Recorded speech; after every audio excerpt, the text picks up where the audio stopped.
You ask Tiger to calculate. This deals with linear inequalities with one unknown. The final result is f equal or greater than 5. Let's solve it step by step. Group all constants on the right side of the inequality. Subtract 62 from both sides.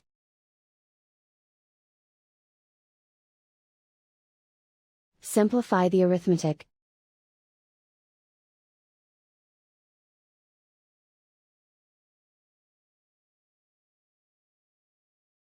Isolate the f. Divide both sides by 6.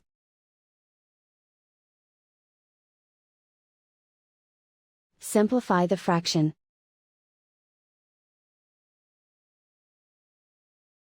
Find the greatest common factor of the numerator and denominator.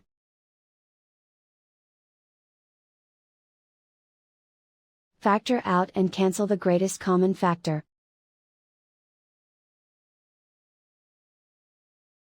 Plot the solution on a coordinate grid. And so the final result is f equal or greater than 5.